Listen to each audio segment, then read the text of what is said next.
Hello and welcome to the third English Today Business DVD. In this DVD, you can watch another 4 episodes of our story, On the Job, followed by the business skills section, Win-Win Language.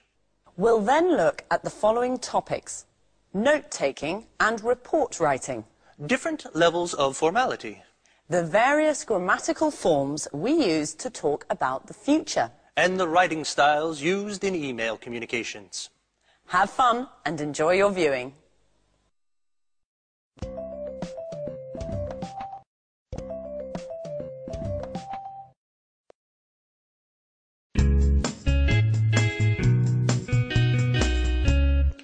I've called you in today to bring you up to speed on our new cookbook series.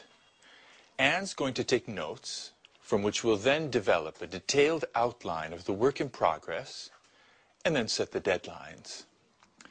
So Gary, which authors have we contacted? We've got in touch with Jones, Bradford, Smith, Fox, and Grant. Unfortunately, we haven't been able to contact Tchaikovsky. I think he's abroad at the moment. What? Sorry.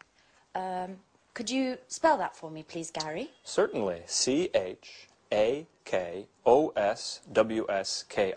He's one of our Russian collaborators. Couldn't we get in touch with Parker in his place? What do you think? He's worked with us in the past. It's a good idea. Unfortunately, I haven't got his number.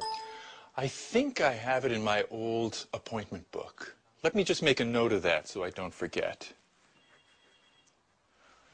What's the news on the contribution so far? Have the authors started sending in material? Yes, and I've already begun editing the first batch.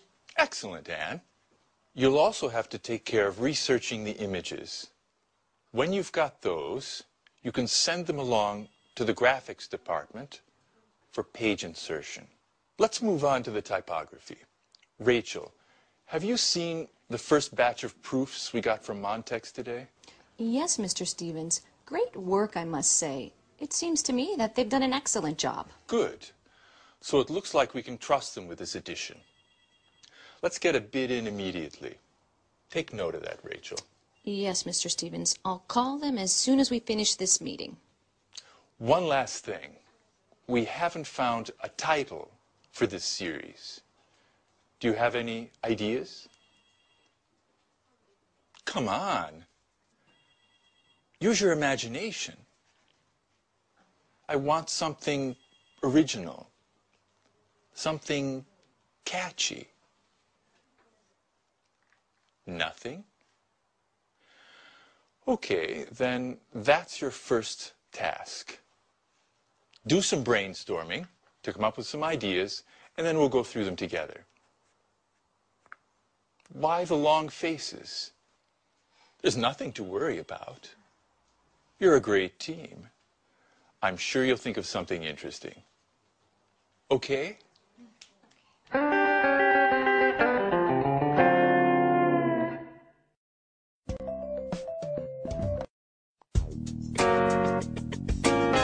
The purpose of today's meeting is to discuss the Smarty marketing campaign.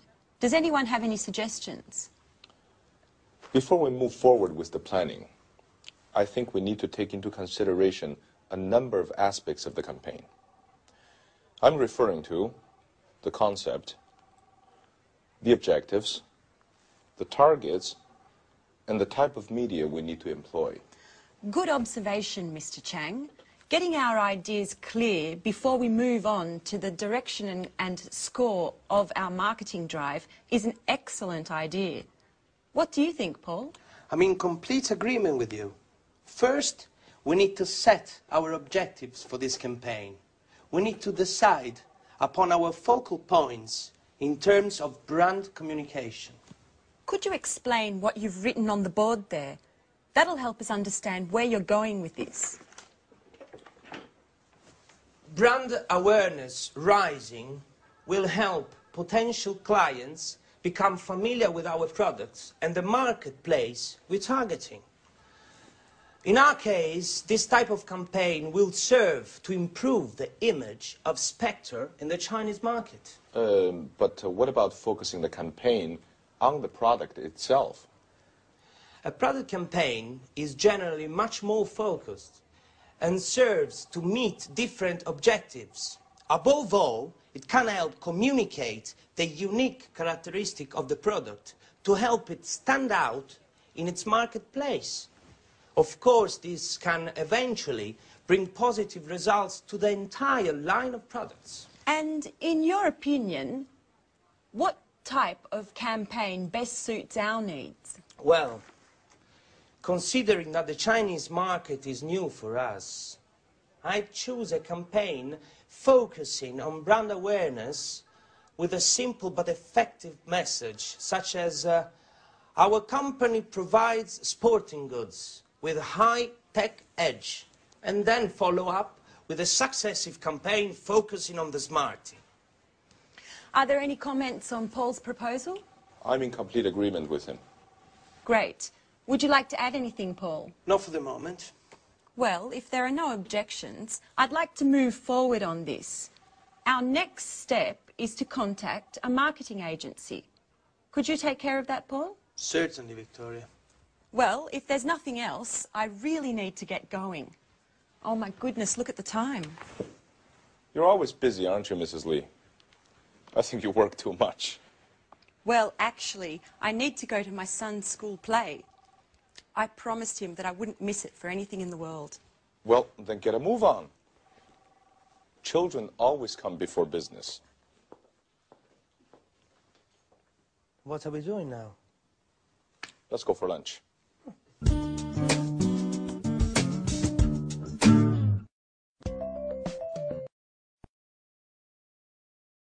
Good, so there you saw two different meetings. And now let's talk about report writing after meetings, because it is important. You have to keep a record of things that happen in meetings. But it's not easy, and people are usually very bored with writing reports. So I want to try and give you a few tips of how to improve your report writing. So let's use the screen. Now, obviously, the first thing is you have to identify the speakers, know exactly who is in the meeting and what their position or job is. Now, the second thing is to write brief summaries of the main points. Now, it's important to keep these brief. For example, Victoria's meeting. Let's think about that. Can you remember the content of that meeting? Well, we could say that the main points were, number one, brainstorming on the Smarty marketing campaign. That was the general activity at the beginning. So the first thing was brainstorming on the Smarty marketing campaign. Then the next important thing was setting objectives for the future steps. The third thing they talked about was the brand awareness of the campaign for China. That's the third most important thing. And then after, the future plan was contacting the marketing agency. So from that meeting, there were 4 main points to be recorded. Now, try to remember to keep your notes concise so that people can read them quickly. You don't want to have to read pages and pages of reports. There's no time, all right? Keep it concise. Then try to highlight, and this is very important, highlight the decisions made and the conclusions, because that's more important than saying what has been said. We want to know the conclusions, we want to know the decisions taking. And another important thing, probably the most important thing, is the action that is going to have to be taken in the future. So what are the actions to be taken, all right? Then, immediately after the meeting, try and write up your notes as soon as possible, because otherwise you tend to forget, all right? So as soon as possible. Fantastic. Now, how do we organize the report? What's the layout like? Well, it's really quite simple. You have an introduction where you state the relevant old business and also the new business. So that could be your introduction. Then in the main part, you specify the main discussion points of the meeting, as we mentioned before. And then in the conclusion, in the summary, you talk about the decisions and about the actions. So That would be an efficient report, not too long, the most important decisions, the most important conclusions and actions for the future. All right? Now, often in reports, we abbreviate language to make, again, the report shorter. And I want to look at some of those common abbreviations with you now. Look at the screen. E.g. means, for example. I.e. means that is. ETC, very common, is etc. CF, C.F means compare. C or CA means about or approximately. NB means note, take note of this. Approximately. DEPT is department. Which is EXCL, means excluding. IMP dot is important. INCL means including. LTD is limited, often to describe companies. NO is number. P or PP is page or pages. PROBS, P-O-R-B-S, PROBS, problems. RE, with reference to or concerning. REF is reference, just reference. V dot is very, and S/T is something. Now, these are very, very common abbreviations, and you can use them freely in your reports. It shortens the task. All right, so remember, when you're writing reports, keep it short, keep it concise and to the point. Concentrate on the decisions taken, the conclusions, and the plans for future actions. All right? Well, thank you very much, and we'll meet again in the next lesson. Bye.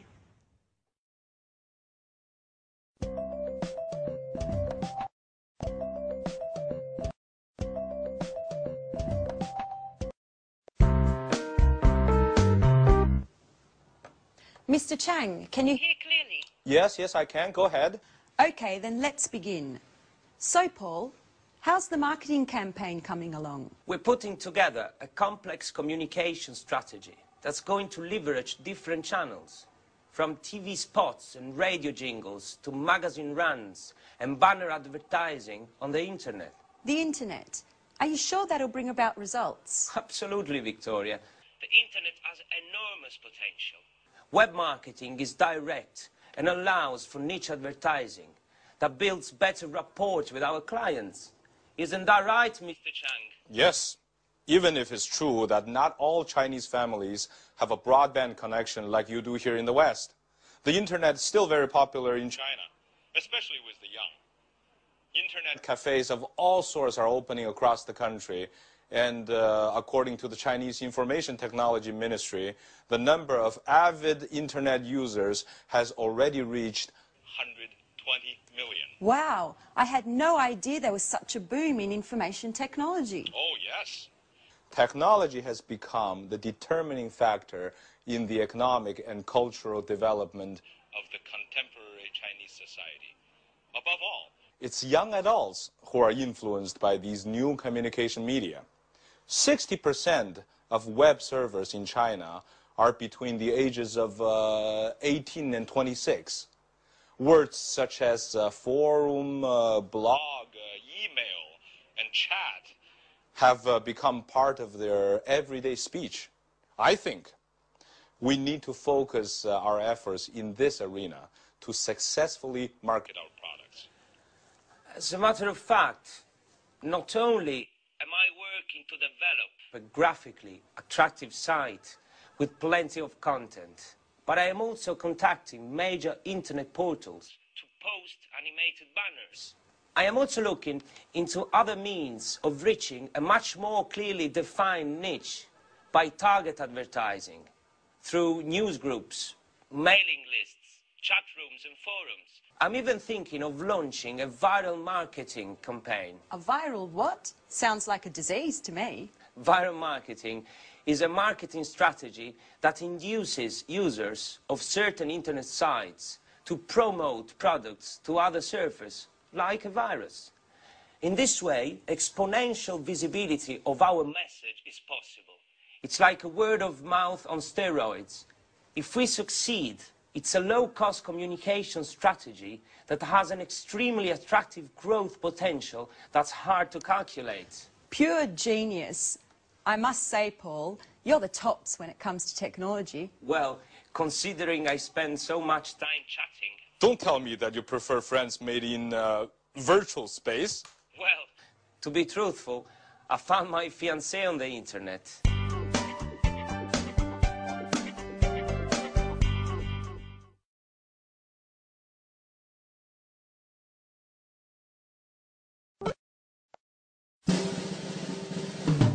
Gary, did you get that email problem fixed? Yes, I did. I set up a new account for you.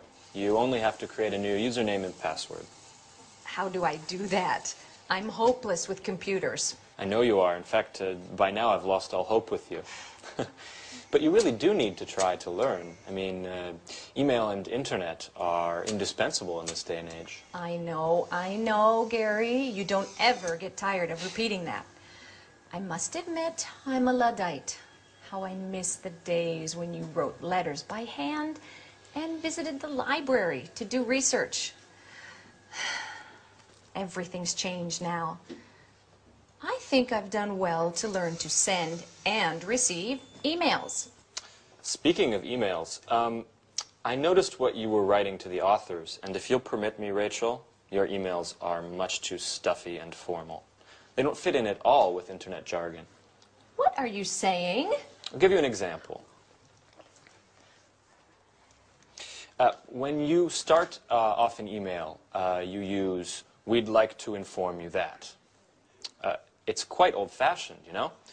It's better to write, "Did you know that?" Or another example, when you need to make an excuse, you begin, "We regret to inform you that." It's much better to use something like, "Unfortunately, we can't." It's less formal, but at the same time, more professional. Email needs to be kept simple and to the point. Use abbreviations as often as possible and keep phrases short. If you're writing to someone you know well, you can even add an emoticon. It's always a pleasure to get one. An emoticon? What the devil is that? You're so old school, Rachel. Emoticons are those little faces that you can make using keyboard characters that show how you're feeling at the time. Okay, Professor. I'll try to simplify and use a more colloquial tone when writing. Perhaps I'll even put in a smiley. It's not difficult. You'll see. Just let the magic of the internet transport you.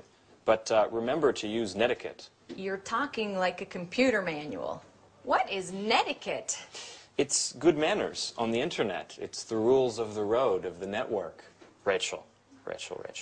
You really do need to get some practice, don't you? I've got an idea. Why don't you let me sign you up for a forum? That way you can learn the rules of the road and the lingo as you surf. Speaking of which, do you like music? Huh? Music? Yes, very much so. Great. Then I'll add podcasting sites to your favorites. So you can download podcasts and maybe even burn them to disk. Stop, Gary. Oh, you're driving me crazy. I don't understand a word. Besides email, I have no desire to learn any of it. None of it. Do you understand?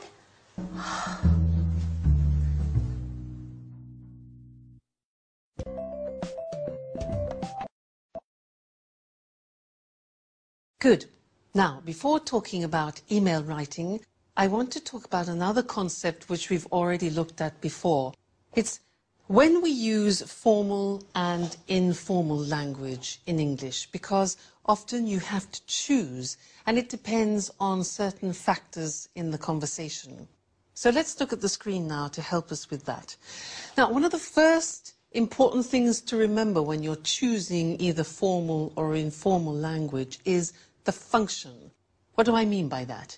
What I mean is, what is the purpose of the conversation?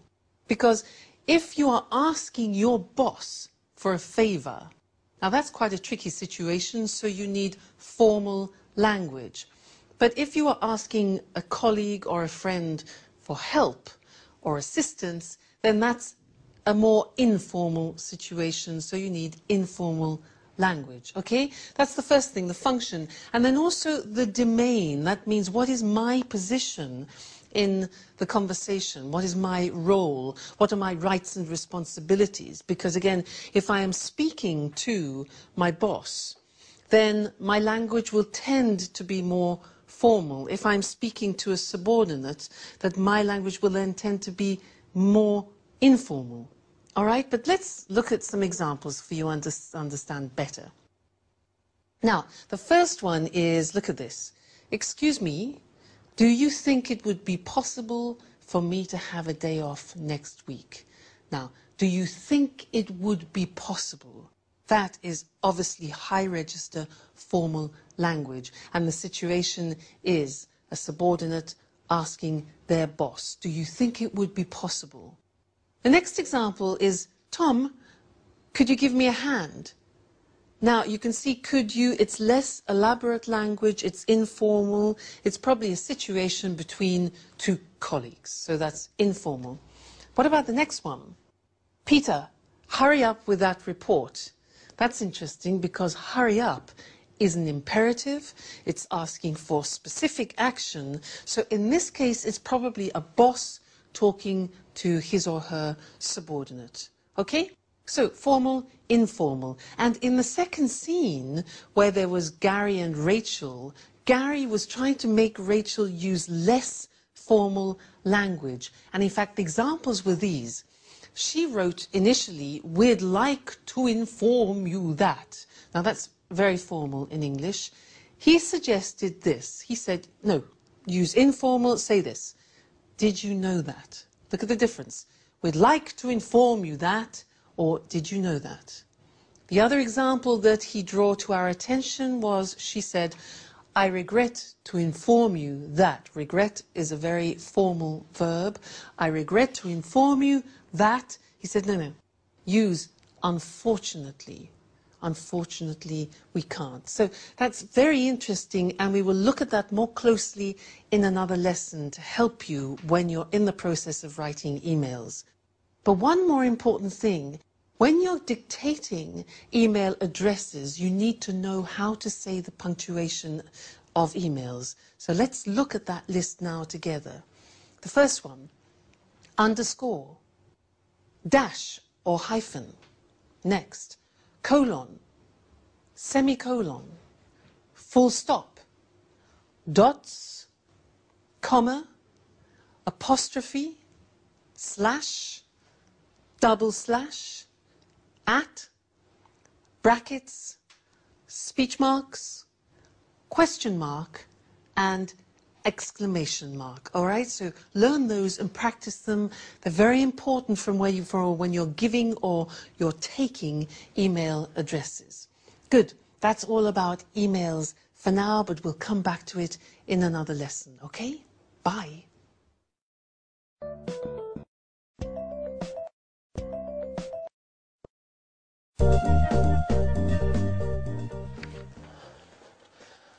Hi, Victoria. Hi, Paul. Paul, what's the matter? You look awful. What? Haven't you heard? You know I've been away for 4 days. My boy was sick and the babysitter went to visit her mum. Did something happen while I was away? Only a disaster, Victoria. Total disaster.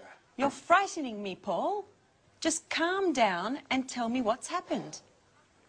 Spectre has been bought by a Japanese multinational. Mrs. Frost has been fired, and Mr. Chang has been transferred to Atlanta, where he'll be in charge of a men's clothing department. What? Come on, Paul, you've got to be joking. I'm afraid not, Victoria. And there's more. You've been taken off the project. You're no longer in charge of the Smarty project. The headquarters have called in a marketing manager from Harvard. You'll be her assistant. And I don't envy your position at all. I spoke to her on the phone earlier, and she didn't seem to be friendly, to say the least. You know the type, Mr. Know-it-all. As a matter of fact, she's just sent this fax with her analysis of the sporting goods market and with a few of her tactics. The fax is entitled, "Study this thoroughly before my arrival." Oh my God, but why?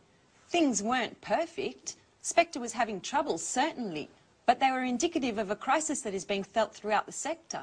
In fact, that's why we launched the Smarty campaign targeting the Chinese market. We were trying to create some momentum, new opportunities. Things weren't going badly.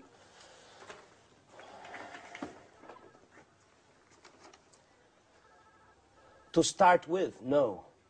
But then, the current negative trends were felt in this area as well.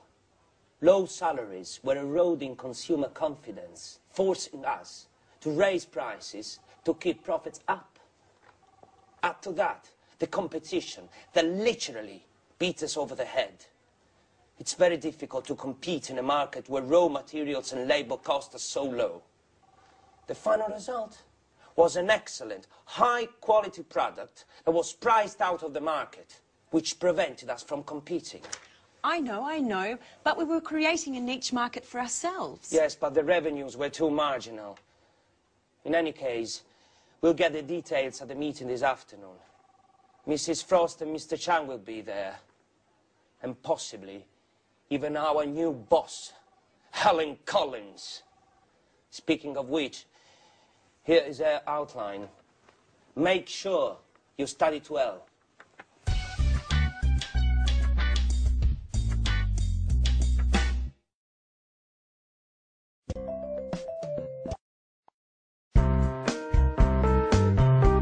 As you know, we're dealing with a very difficult situation at the moment.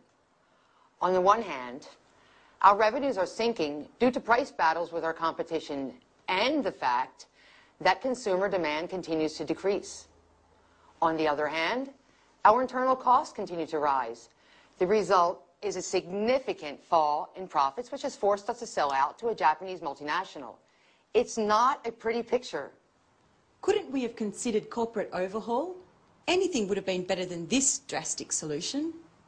Improving company efficiency calls for massive investments that we are just not in a position to make. And with our books in the red, we couldn't move forward with these investments, not to mention the personnel cuts we would have had to endure. Believe me, Mrs. Lee, before we went ahead with the sales of Spectre to the Makiko Group, we took a number of other solutions into consideration. Unfortunately, none of these provided the answer. And what about the Makiko Group? How do they intend to resolve this current crisis? Makiko has already reorganized a number of firms in the past and therefore possesses the appropriate know-how. I do know that they plan to put a major restructuring of the company into action, from A to Z, corporate workflow and bookkeeping, management, sales and logistics, to name a few. Above and beyond that, they intend to introduce new direct marketing techniques to improve consumer satisfaction and improve corporate visibility in the marketplace. And how? What is the winning strategy? I don't know exactly, but I believe they want to create incentives through promotional strategies. They intend to participate in the largest trade fairs in the sector, open a franchising chain of brand name shops, as well as factory outlets for wholesale. And what do they intend to do with the Smarty campaign? I think, Mrs. Lee, you've already been informed that you will no longer be in charge of that campaign. From that point on, you will be working with Mrs. Collins. Collins is a marketing manager that headquarters has chosen to send here to take charge of the Smarty account as well as other products. As you know, after the initial sales success of Smarty on the Chinese market, sales fell well below our expectations. As far as I know, Mrs. Collins intends to analyze exactly what went wrong and then relaunch the campaign using traditional market techniques. And these will include market research, telephone surveys, bots, etc. In any case, she will soon be here to explain everything in more detail. She should be arriving any moment, actually. Oh, she is. May I introduce Mrs. Collins, the new marketing manager for Spectre? Mrs. Collins, this is yours. Let's not waste time with these introductions. We've got plenty of time for that later. I'd like to get down to brass tacks now. Have you all studied my outline?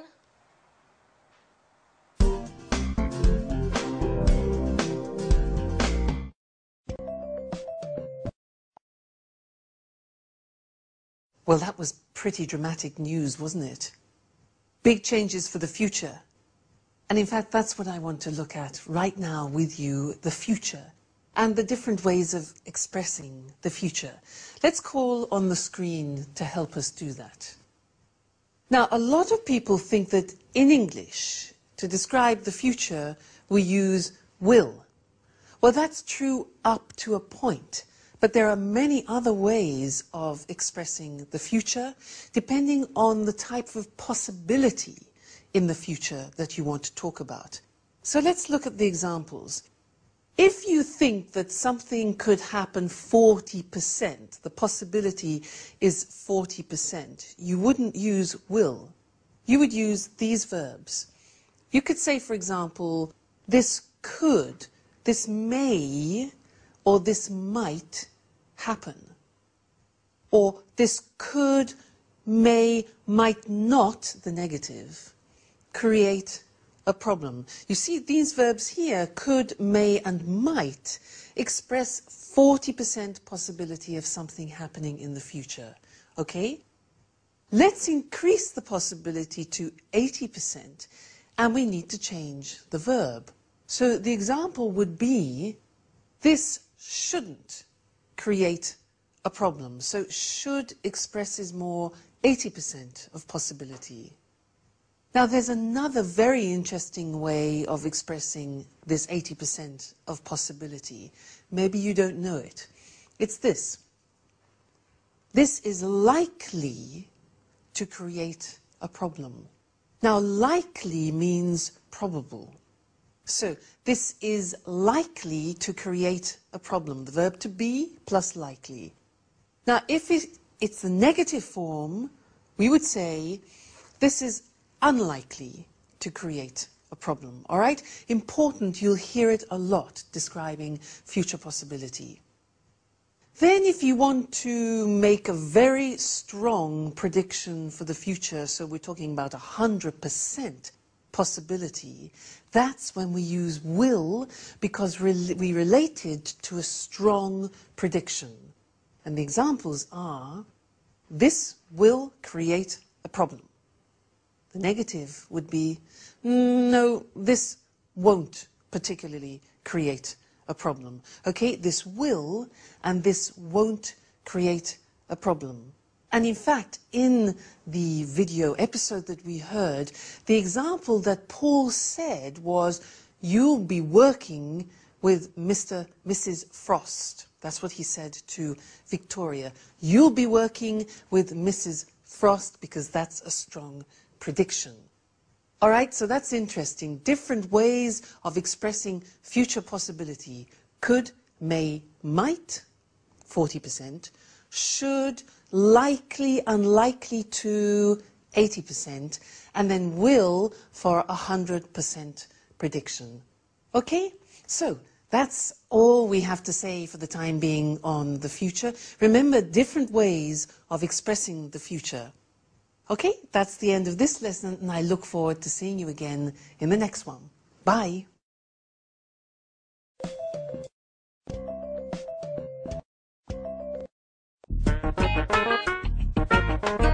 Okay, sweetheart. And remember, do all your homework, and then you can watch those cartoons you like so much on TV. I better get going then. Okay, bye. You do know, don't you, Mrs. Lee, that personal calls are not allowed during working hours? It was just a short call, Mrs. Collins. I was just checking in on my son. Don't you have any children? I do not. I don't care for children. Now let's get back to work. We've already wasted too much time with the small talk. Mrs. Lee, from now on, you'll be in charge of all the email correspondence we receive from our website. Keep in mind that I expect satisfactory replies.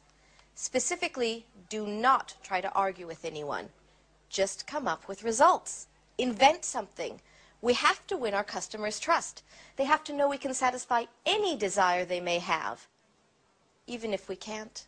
But, Mrs. Collins, I've never been responsible for responding to clients' emails.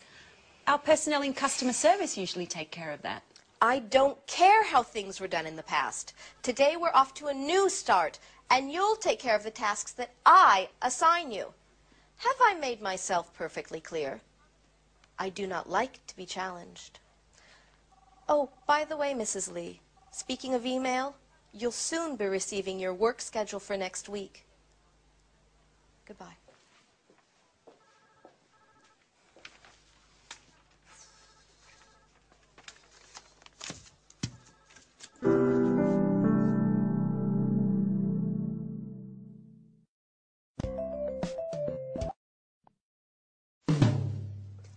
So, this client who just purchased a pair of outdoor shoes would like to receive a Spectre catalogue. Dear client, first of all, congratulations on your purchase. In exchange, would it be possible for you to spend 5 minutes at our company website completing a customer satisfaction survey?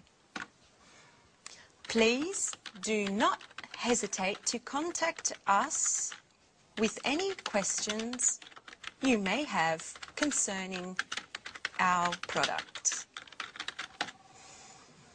Yours sincerely. I think that works. Who would have ever thought I'd end up doing a job like this? Now that that spiteful woman has arrived to order me around, I'm tempted to give it all up. I wish I had a more creative position. Writing, now that's my true passion in life. Ah, an email from Mrs. Collins. Mrs. Lee, attached you will find your work schedule for next week. Don't forget to keep this in mind at all times. I do not want any more time wasting. She manages to be a royal pain even when writing an email. I don't think I'm going to hold up for much longer. Another email? What the hell does she want this time? Oh no, it's from Mr. Chang. Dear Victoria, before leaving, I wanted to send my regards. I'm truly sorry that things have gone so terribly wrong. We worked very well together and I highly appreciate the mutual respect we had for one another. I know that between you and Mrs. Collins there's no loss of love. You'll have to believe me when I say that I find her highly unlikable as well. Stiff upper lip. You're an asset to this company and I'm sure you'll do very well. It's been a great pleasure knowing you and please keep in touch. Let me give you one last piece of advice. In China, when we are sad or angry, we have a way of relaxing which always works. We close our eyes and have a good laugh. Try it and you'll see that it works. Ah, Mr. Chang, I'm going to miss you. He really was a nice person to have around. Let's try his method.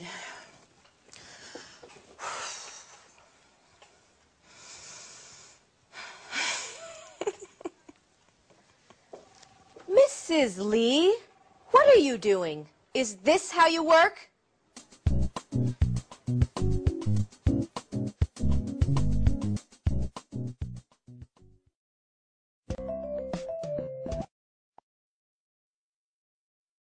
Emails, emails, emails.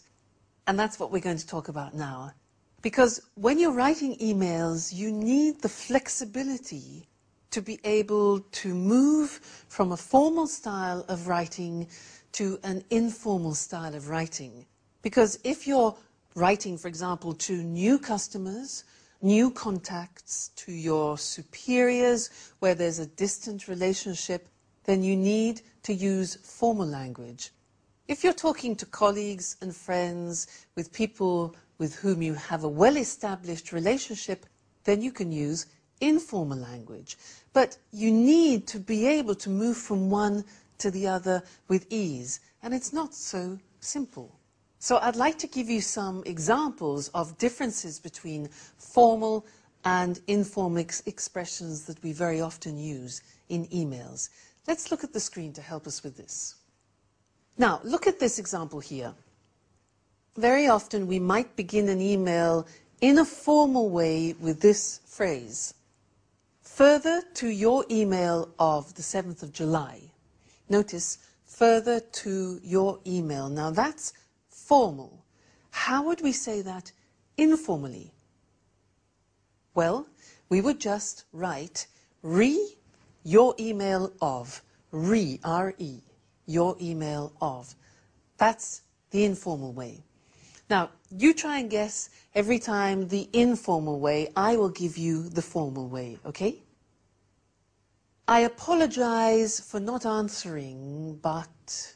You see, that's very formal. I apologize for not answering the gerund, but...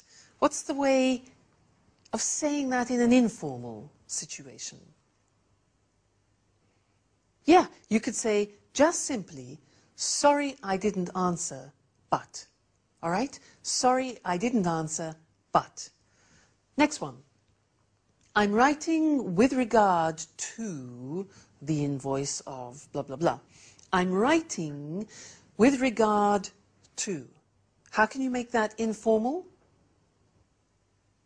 Okay, we could say something like just a note about invoice 7, for example.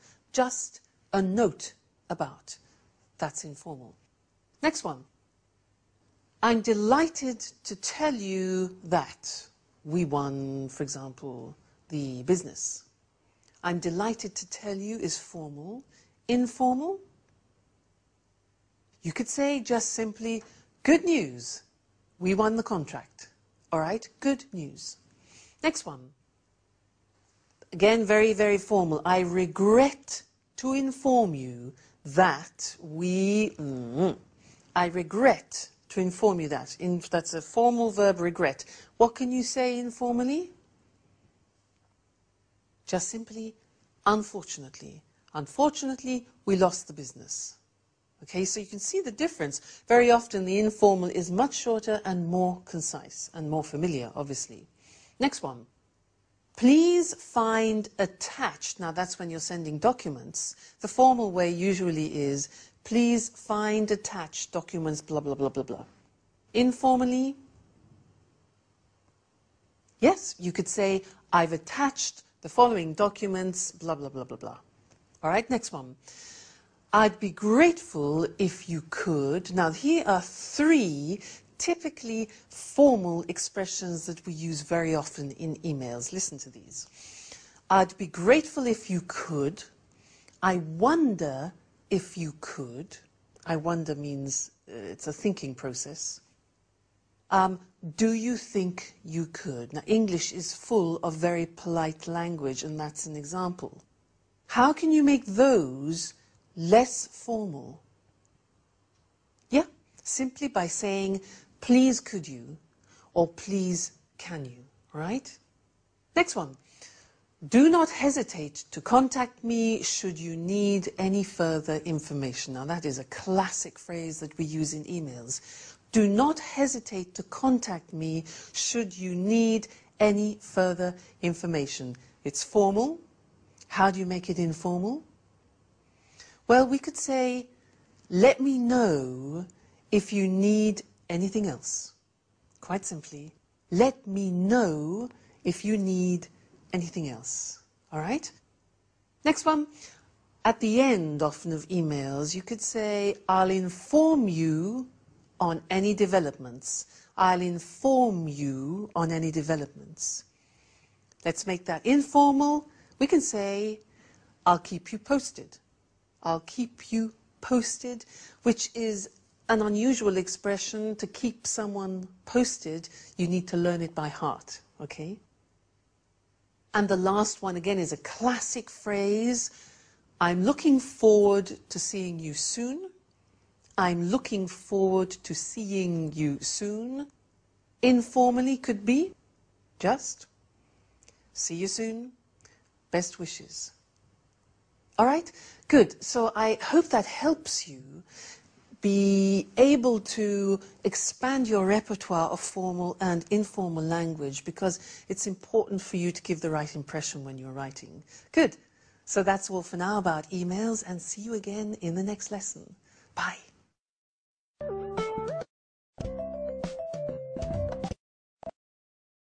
Hello and welcome back to Business Talk. Our topic for the next 2 programs is win-win language, the language that allows all parties of a conversation to feel like winners, whether the conversation is business-related or not. Eric and I will be demonstrating how the use of win-win language in an argument, a negotiation, or even an informal chat can ensure that both speakers involved come away satisfied. Today, we'll be focusing on the language of argument. And next time, we'll look at the language of negotiation and small talk. So, how can we present an argument in the best possible way? Win-win language is the answer. When you make a business proposal or a request, you win your case. And this is the important part. You make the other party feel that they've won too. You both win. Hence the name win-win. Now, listen to Lucy carefully asking for an increase in an advertising budget. Afterwards, we'll consider if we'd accept her request or not. Well, as you know, our new product Smarty is not selling as well as expected. I don't think it's possible to solve this problem without spending more on advertising. If you'd accepted my original proposals, things probably wouldn't be so bad. I think the product is good, but if you don't increase my advertising budget, there's no way that Smarty will be successful. I'm asking for an increase of at least 15%. If I'd had this money last year, I could have organised a much more effective campaign. I can't produce great results without the necessary resources. Well, I think we can safely say that that's not what we mean by win-win language. I know I'd be reluctant to agree to a request presented that way. Well, you'd be absolutely right, because I didn't mention any of the benefits of my proposal. I didn't use any facts to support my case, and my attitude was very negative. I said what I didn't want, rather than what I did want. Okay. Now, listen to me present the same request. Good morning, everyone. This morning, I'd like to propose an increase in our advertising budget of at least 15%. This may seem a lot, but there are 2 good reasons why we should agree that this increase is necessary. Let me try to explain as simply as possible. First, our new product, Smarty, as we all know, is vital for the survival of our company. It is therefore essential to give Smarty the very best advertising campaign that we can. What's more, we should do all that we can to ensure that Smarty is not just a success, but a real market leader. The second reason is that with a bigger budget, we'll be able to create the sort of market image that our company needs if we are to survive in a world of global competition. Let's try to imagine a campaign where we can really enter the minds of ordinary people. Let's suppose, for example, that we invest in a series of full-page color ads in the 3 major weeklies of the largest countries where we sell Smarty. Imagine the positive impact this will have on the sales of all our products. And I'm sure you'll agree that it's most definitely worth a try. That's what I call win-win language. Well organised, emphasising a team spirit and the benefits of the proposal. Well, yes, I'm sure we'll all agree that my chances of getting that budget increase are definitely higher than yours. Well, that's all from us for now, so see you soon. Bye-bye.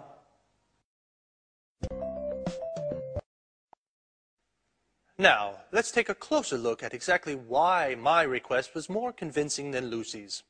Well, if we consider the 3 fundamental points that are the basis of all communication strategies, simplicity, organization, and language, and look back at our presentations, we can clearly see that Lucy hadn't organized what she wanted to say. She didn't mark each point clearly, and she created a barrier between herself and her listeners with her repeated use of I and you. Here are just a few examples from Lucy's request. I don't think it's possible. If you'd accepted my original proposals, if you don't increase my advertising budget, there is no way that I'm asking for, I can't produce great results without. Remember, team spirit? Well, it's very important in win-win language, because if you and the person you're speaking to are on different teams, it means there will be a winner and a loser could be you. Notice also how Lucy's attitude and language are very negative. If we look at my budget increase request, we'll see a very different approach. First of all, I presented my case in a logical way. People react positively to ideas that are well organized. I marked each point clearly with opening sentences like, "Let me try to explain. First, it is therefore essential to, what's more, we should. The second reason is that we will be able to. Let's try to imagine a campaign where we can.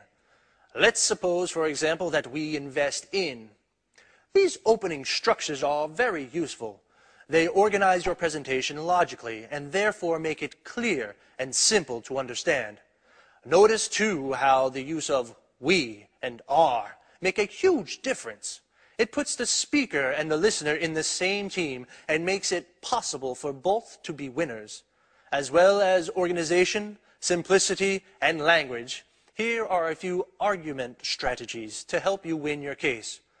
Present your proposal in a logical way.